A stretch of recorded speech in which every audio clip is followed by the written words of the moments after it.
ચાણસ્મા ખાતે નગરપાલિકા દ્વારા સ્વચ્છ પખવાડિયા અંતર્ગત શહેરમાં સફાઈ અભિયાન હાથ ધર્યું.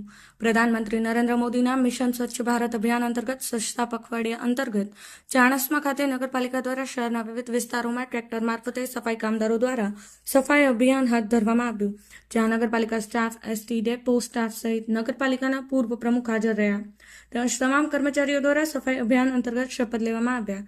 ચાણસ્મા શહેરની અંદર આવેલ મુખ્ય માર્ગ જેવા કે બસ સ્ટેન્ડ, મુખ્ય બજાર, હાઈવે 4 રસ્તા, સરદાર ચોક સહિત મુખ્ય માર્ગ પર વહેલી સવારથી જ પ્રધાનમંત્રી નરેન્દ્ર મોદીના સ્વચ્છતા પખવાડિયા અંતર્ગત ચાણસ્મા નગરપાલિકાના ઇન્ચાર્જ ચીફ ઓફિસર આશીષભાઈ દરજીના માર્ગદર્શન હેઠળ નગરપાલિકાના પૂર્વ પ્રમુખ વિષ્ણુભાઈ પટેલ ભગત, ડેપો મેનેજર ગુંજન પંચાલ, નગરપાલિકા ઇજનેર સુનિલભાઈ ગોસ્વામી, ટીઆઈ નરેશભાઈ પ્રજાપતિ, ટીસી જીતુભાઈ પટેલ, નગરપાલિકાના રાજુભાઈ પટેલ, અશ્વિનભાઈ, અમિતભાઈ સહિત નગરપાલિકાના સ્ટાફ, સફાઈ કામદારો હાજર રહી સ્વચ્છતા અભિયાનને સફળ બનાવ્યું હતું.